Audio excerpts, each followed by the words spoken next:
Hello friends, welcome to Mishra's classes. मित्रों, आज आप सभी के लिए फ्यूचर परफेक्ट कंटिन्यूअस टेंस हम लेकर के हाजिर हैं। आइए देखते हैं फ्यूचर परफेक्ट कंटिन्यूअस टेंस जो सबसे लास्ट टेंस है 12 टेंसों में।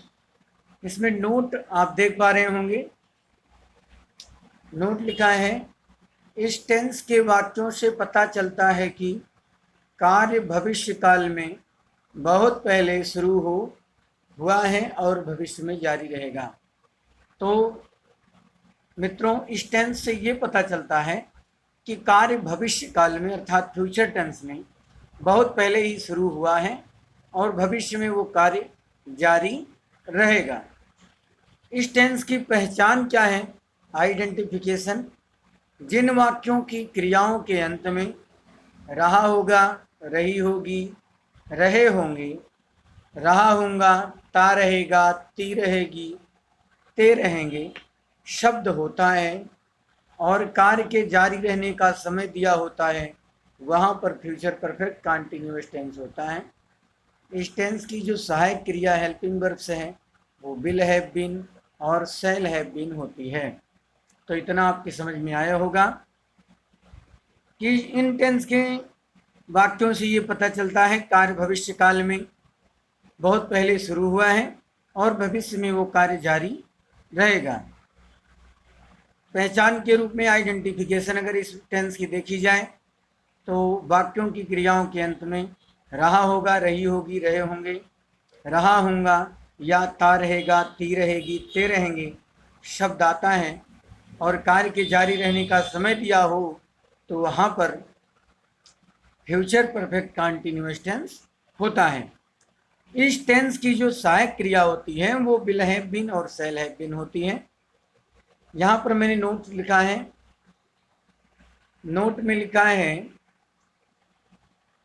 इस टेंस में सिंस का प्रयोग नहीं किया जाता है। इस टेंस में सिंस का प्रयोग नहीं किया जाता है। निश्चित समय के लिए फ्रॉम तथा अनिश्चित समय निश्चित समय के लिए फ्रॉम तथा अनिश्चित समय के लिए फॉर का प्रयोग किया जाता है। यहाँ पर हमने डेफिनिट टाइम और इनडेफिनिट टाइम लिख दिए हैं। डेफिनिट टाइम मैंने आपको बताए प्रेजेंट परफेक्ट कंटिन्यूअस टेंस में और पास्ट परफेक्ट कंटिन्यूअस टेंस में भी मैं इसे बता चुका हूँ। एक बार मैंने पुनः इसको बता दिया डेफिनिट टाइम क्या है। कल, परसों, सुबह, दोपहर, बजे, तारीख, दिनों के नाम, महीनों के नाम, सन, त्यौहार, बचपन में फ्रॉम का प्रयोग किया जाएगा। और जो इनडेफिनिट टाइम है, अनिश्चित समय है, जैसे दिन, घंटे, रात, महीने, वर्ष, मिनट आदि के साथ फॉर का प्रयोग किया जाएगा। आइए अफर्मेटिव सेंटेंस अर्थात साधारण वाक्य इस टेंस का पढ़ते हैं। रूल नंबर 1 यहाँ पर है, इस टेंस में सामान्य रूप से आई और बी, जो फर्स्ट पर्सन के प्रोनाउन आई और बी होते हैं, उनके साथ सहायक क्रिया हेल्पिंग वर्ब आप यूज़ करेंगे शैल हैव बीन, और अन्य सभी कर्ताओं के साथ आपको helping verb will have been use करके मेन वर्ब की फर्स्ट फॉर्म में आईएनजी लगाना है। समय के लिए फ्रॉम और फॉर का प्रयोग किया जाना है। तो इतना आपके समझ में आ गया होगा। यदि आपका सब्जेक्ट फर्स्ट पर्सन का प्रोनाउन है आई और बी तो आप helping verb shall have been का प्रयोग करेंगे, और यदि आपका सब्जेक्ट कोई अन्य है तो आप विल हैव बीन का प्रयोग करेंगे। वर्ब की फर्स्ट फॉर्म में आईएनजी आपको लगाना है और समय के लिए निश्चित समय होगा तो फ्रॉम और अनिश्चित समय होगा तो फॉर का प्रयोग करना है। आइए स्ट्रक्चर के माध्यम से देखते हैं। यहाँ पर आप देख पा रहे होंगे आपका सब्जेक्ट जो दिया है, सब्जेक्ट है विल। पहले आपको लिखना है सब्जेक्ट। यदि आपका सब्जेक्ट आई और बी होगा तो शैल यूज़ करेंगे, नहीं तो विल यूज़ करेंगे। हैव बीन सबके साथ यूज़ करके वर्ब की फर्स्ट फॉर्म में आईएनजी। फिर आपको ऑब्जेक्ट लिखना है। ऑब्जेक्ट लिखने के बाद समय के लिए फ्रॉम और फॉर का प्रयोग करके टाइम लिखना है। अब यहाँ पर एग्जाम्पल आप देखेंगे, हम 3 साल से इस स्कूल में पढ़ रहे होंगे। तो हम 3 साल से इस स्कूल में पढ़ रहे होंगे, यहाँ पर रहे होंगे शब्द आया है। समय दिया है 3 वर्ष या 3 साल, तो ये समझ में आ रहा है कि ये फ्यूचर परफेक्ट कंटिन्यूअस टेंस का सेंटेंस है। सब्जेक्ट हमारा है बी। बी मीन्स हम, ये फर्स्ट पर्सन का प्रोनाउन है, इसलिए helping verb have been use की गई। Will have been reading, main verb की फर्स्ट फॉर्म में आईएनजी लगाएगी। कहाँ रीडिंग? इन दिस स्कूल, इस स्कूल में। और कब से? अनिश्चित समय है, 3 साल से, तो फॉर 3 years। नेक्स्ट हमारा सेंटेंस है, मैं 10 बजे से छात्रों को पढ़ाता रहूँगा। तो यहाँ पर आई है मैं, ये फर्स्ट पर्सन का प्रोनाउन है, इसलिए आई के साथ helping verb shall have been का यूज़ किया गया। यहाँ आप देख सकते हैं सेल के बाद हैव बीन लगाना है। तो I shall have been, main verb की फर्स्ट फॉर्म अब हमें लिखनी है, और मेन वर्ब हो रही है पढ़ाता। तो पढ़ाना की अंग्रेजी टीच, टीच में आई एन जी लगा दिया गया, तो टीचिंग हो गया। तो I shall have been teaching, किसको? टीचिंग, छात्रों को। तो द स्टूडेंट्स, कब से? 10 बजे से। तो यह एक निश्चित समय है, डेफिनिट टाइम है, तो फ्रॉम 10 o'clock। नेक्स्ट हमारा जो सेंटेंस है, दोपहर के समय यह किसान 2 घंटे तक अपना खेत जोतता रहेगा। तो यहाँ पर दोपहर के समय, तो हमने एट नून पहले लिख दिया है। एट नून, सब्जेक्ट है द फार्मर, ये थर्ड पर्सन है, इसलिए विल हैव बीन का यूज़ किया गया। मेन वर्ब है जोतना, जोतना की अंग्रेजी प्लाउ, प्लाउ में आई एन जी लगा दी गई, तो प्लॉइंग हो गई। At the noon the farmer will have been ploughing, क्या प्लॉइंग? अपना खेत, अपना खेत। तो हिज फील्ड, कब से? 2 घंटे तक, तो फॉर 2 hours। ये इंडेफिनिट टाइम है, अनिश्चित समय है। नेक्स्ट हमारा सेंटेंस है मित्रों, मैं सोमवार से उसे पढ़ाता रहूँगा। यहाँ पर हमारा सब्जेक्ट फर्स्ट पर्सन है, आई है, तो आई के साथ shall have been helping verb लगाई गई। आई सेल हैव बीन, पढ़ाना की अंग्रेजी टीच, टीच में आई एन जी लगाना है।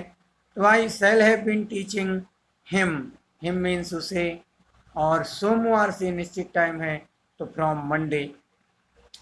नेक्स्ट हमारा सेंटेंस है, नेताजी 3 बजे से भाषण दे रहे होंगे। तो यहाँ पर नेताजी हमारा सब्जेक्ट है, क्या है? सब्जेक्ट है, क्या? नेताजी क्या दे रहे होंगे? भाषण दे रहे होंगे। कब से? 3 बजे से। समय दिया गया है, तो the leader, leader means Netaji. Helping verb लगाई गई विल हैव बीन, मैंने आपसे कई बार बताया है, फ्यूचर टेंस में जितने भी आपको टेंस बताए गए फ्यूचर के अकॉर्डिंग, उसमें आई और बी के साथ सेल का प्रयोग किया जाता है। यहाँ पर द लीडर ये अदर सब्जेक्ट है, अर्थात थर्ड पर्सन है। The leader will have been, भाषण देने की अंग्रेजी delivering a lecture, lecture means भाषण, और डिलीवरिंग माने स्टार्ट रखना या जारी रखना। फ्रॉम 3 o'clock, ये निश्चित समय है। तो the leader will have been delivering a lecture from 3 o'clock। Next हमारा सेंटेंस है, वह 6 बजे से फूल तोड़ रहे होंगे। तो यहाँ पर तोड़ रहे होंगे, कब से? 6 बजे से। वे, सब्जेक्ट हमारा है दे लगाने के बाद हमने helping verb will have been use किया। दे विल हैव बीन, तोड़ना की अंग्रेजी प्लक, प्लक में आई एन जी लगा दी गई, तो पल्किंग हो गया। They will have been plucking flowers, कब से? From 6 o'clock। तो they will have been plucking flowers from 6 o'clock। Next हमारा सेंटेंस है, माता जी 2 दिन से मोजे बुन रही होंगी। तो यहाँ पर आप देख पा रहे हो 2 दिन से टाइम भी दिया है, रही होंगी ये पहचान के रूप में क्रिया के लास्ट में आया है। सब्जेक्ट हमारी है माता जी, तो मदर सिंगुलर है, इसलिए विल हैव बीन, या यूं कहें कि third person, mother will have been. बुनना की अंग्रेजी निट, निट में आई एन जी जोड़ दी गई, तो निटिंग हो गई। तो mother will have been knitting, क्या निटिंग? मोजे, शॉक्स। कब से? 2 दिन से। तो फॉर 2 days, ये इनडेफिनिट टाइम है, अनिश्चित समय है। नेक्स्ट हमारा सेंटेंस है बच्चों, सविता 2 घंटे से नदी में तैर रही होगी। तो यहाँ पर 2 घंटे से समय दिया है, रही होगी लास्ट में आया क्रिया के, तो ये फ्यूचर परफेक्ट कंटिन्यूअस टेंस है। सविता थर्ड पर्सन है, तो सविता विल हैव बीन। तैरना, स्विम, स्विम में आई एन जी लग गया, तो स्विमिंग हो गया। Savita will have been swimming, कहाँ, इन द रिवर, कब, 2 आवर्स। तो 2 आवर्स ये इंडेफिनिट टाइम है, अनिश्चित समय है, इसलिए फॉर का यूज़ किया गया। अब आइए इसी टेंस का नेगेटिव सेंटेंस देखते हैं। नेगेटिव सेंटेंस का जो रूल है, नेगेटिव सेंटेंस का रूल, नेगेटिव सेंटेंस में सहायक क्रिया विल शैल के बाद नॉट लगा करके हैव बीन लगाते हैं, और सभी नियम अफर्मेटिव सेंटेंस जैसे ही हैं, जैसे अभी आपने ऊपर पढ़ा। इसमें कुछ नहीं करना है, केवल आपको विल शैल और हैव बीन के पहले, विल शैल के बाद आपको नॉट यूज़ करना है। यहाँ पर आप स्ट्रक्चर देख सकते हैं। पहले आपको सब्जेक्ट लिखना है। यदि आपका सब्जेक्ट आई और बी है तो आप शैल हैव बीन का प्रयोग करेंगे। शैल लिख करके आपको नॉट लगाना है, फिर हैव बीन लगाना है। कोई अन्य सब्जेक्ट होगा तो आपको विल लगा करके, फिर नॉट यूज़ करके, फिर हैव बीन लगा करके वर्ब की फर्स्ट फॉर्म में आईएनजी लगाना है। फिर ऑब्जेक्ट लिखने के पश्चात आपको फ्रॉम निश्चित समय के लिए और अनिश्चित समय के लिए, और फिर आपको टाइम यूज़ करना है। आइए स्ट्रक्चर के माध्यम से देखते हैं। यहाँ पर स्ट्रक्चर में एग्जाम्पल लिखा गया है, जो हमारा शिक्षक सुबह से सवाल नहीं हल कर रहे होंगे। तो यहाँ पर आप देख पा रहे होंगे और सुबह से समय भी दिया है, रहे होंगे क्रिया के अंत में आया, तो ये फ्यूचर परफेक्ट टेंस है। अब यहाँ पर शिक्षक हमारे सब्जेक्ट हैं, ये थर्ड पर्सन है तो लिखा गया द टीचर। फिर आपको थर्ड पर्सन होने के नाते विल यूज़ करना पड़ा, फिर नॉट यूज़ करके नेगेटिव वर्ड हैव बीन का यूज़ किया आपने, तो the teacher will not have been. हल करना की अंग्रेजी सॉल्व होती है, सॉल्व में आईएनजी लगा दिया गया तो सॉल्विंग हो गई। सवाल अर्थात सम्स, कब से, सुबह से, निश्चित समय है तो फ्रॉम मॉर्निंग। हमने आपको बताया कि इस टेंस में सिंस का प्रयोग नहीं किया जाता है। कहीं कहीं टीचर्स लोग सिंस का यूज़ करते हैं, वो रॉन्ग है। मछुआरे मंगलवार से मछलियां नहीं पकड़ रहे होंगे, तो यहाँ पर आप देख पा रहे मछुआरे रहे होंगे पहचान के रूप में आया मंगलवार से, तो यहाँ पर ये निश्चित टाइम है। तो the fisherman will not have been, the fisherman will not have been catching, क्या कैचिंग, फिश, मछलियाँ। ये ऑब्जेक्ट है, कब से, मंडे से, सॉरी फ्रॉम ट्यूसडे लिखना था, तो from Tuesday the fisherman will not have been catching fish, from Tuesday आएगा यहाँ पर TUESDAY। नेक्स्ट हमारा सेंटेंस है, नौकर 1 सप्ताह से कमरे नहीं साफ कर रहा होगा। तो यहाँ पर देख रहे हैं नहीं शब्द आया, रहा होगा आया, 1 सप्ताह से समय भी दिया है हमारा, तो ये फ्यूचर परफेक्ट कंटिन्यूअस टेंस का नेगेटिव सेंटेंस हुआ। तो यहाँ पर द सर्वेंट थर्ड पर्सन है, इसलिए यहाँ पर बिल के साथ नॉट लगा करके हैव बीन का यूज़ किया गया। नेगेटिव वर्ड नॉट है, आपको बता दिया कि हैव बीन के पहले और बिल सेल के बाद आपको नेगेटिव वर्ड यूज़ करना है। तो the servant will not have been, साफ करना की अंग्रेजी क्लीन, क्लीन में ING लगा दी गई तो क्लीनिंग हो गया। The servant will not have been cleaning क्या, रूम, कमरे, कब से, 1 सप्ताह से, ये अनिश्चित समय है, इंडेफिनिट टाइम है, तो फॉर 1 वीक। तो the servant will not have been cleaning room for 1 week. Next हमारा सेंटेंस है, समाचार पत्र ये खबर 10 दिन से प्रकाशित नहीं कर रहे होंगे। समाचार पत्र में ये है हमारा सब्जेक्ट और ये थर्ड पर्सन है, तो यहाँ पर the newspaper will not have been, प्रकाशित करना की अंग्रेजी होती है पब्लिश, पब्लिश में ING लगा दिया गया तो पब्लिशिंग हो गया। The newspaper will not have been publishing, publish ये मेन वर्ब है, कब पब्लिश, क्या पब्लिश, ये न्यूज़, तो दीज न्यूज़, दीज मीन्स ये, न्यूज़ मीन्स खबर, तो the newspaper will not have been publishing these news. कब से? तो 10 दिन से, तो फॉर 10 डेज। ये जो है हमारा अनिश्चित समय है। नेक्स्ट हमारा सेंटेंस है, हम 2 वर्षों से कठिन परिश्रम नहीं कर रहे होंगे।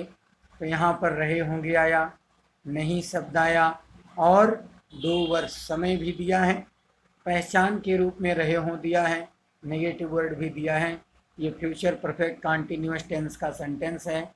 सब्जेक्ट हमारा है बी, ये फर्स्ट पर्सन का प्रोनाउन है, इसलिए यहाँ पर शैल के साथ नॉट लगा करके हैव बीन लगाया गया, क्योंकि नेगेटिव भी है। तो we shall not have been, और काम करना या परिश्रम करना, तो कठिन परिश्रम करना की अंग्रेजी होती है वर्क हार्ड। वर्क में आईएनजी लगा दी गई तो वर्किंग हार्ड हो गया। We shall not have been working hard 2 वर्ष से, तो फॉर 2 ईयर्स, ये इनडेफिनिट टाइम है। नेक्स्ट सेंटेंस है, मैं जनवरी से स्कूल नहीं जा रहा हूँगा। तो यहाँ पर हमारा फर्स्ट पर्सन का प्रोनाउन आया मैं, तो आई के साथ शैल यूज़ किया गया, निगेटिव होने के कारण नॉट यूज़ करके, तब हैव बीन यूज़ किया गया। I shall not have been, main verb की फर्स्ट फॉर्म में आईएनजी लगाएगी। गोइंग, जाना क्रिया हो रही है, तो I shall not have been going, कहाँ? स्कूल। तो गोइंग टू स्कूल जब कहीं जाते हैं तो टू लगाते हैं, लौटते हैं तो फ्रॉम लगाते हैं। तो I shall not have been going to school, कब से? तो जनवरी से, ये निश्चित समय है, तो फ्रॉम जनवरी। तो I shall not have been going to school from January. मित्रों, इस टेंस में सिंस का यूज़ नहीं किया जाता है, और सिंस के स्थान पर फ्रॉम का यूज़ किया जाता है। आज का वीडियो आशा है कि आपको अवश्य ही पसंद आएगा, और आप इसे अच्छे से समझने का प्रयत्न करें। इससे आप किसी भी वाक्य को प्रेजेंट परफेक्ट कंटिन्यूअस में व्यक्त कर सकते हैं, और स्पीकिंग भी इसको सीख करके आप आसानी से अंग्रेजी बोल सकते हैं। वैसे इस टेंस का प्रयोग मॉडर्न इंग्लिश में अब ना के बराबर होने लगा है। आप इसको सीखें और जानें। आज की वीडियो में बस इतना ही। नेक्स्ट वीडियो में आपसे पुनः मिलूँगा। यदि आपको मेरा वीडियो पसंद आ रहा हो, या आप मेरे चैनल पर नए हों, तो आप मेरे चैनल को सब्सक्राइब कर लें, वीडियो बेल आइकन को प्रेस कर दें, वीडियो को लाइक और शेयर कर दें। Thank you, thanks for watching.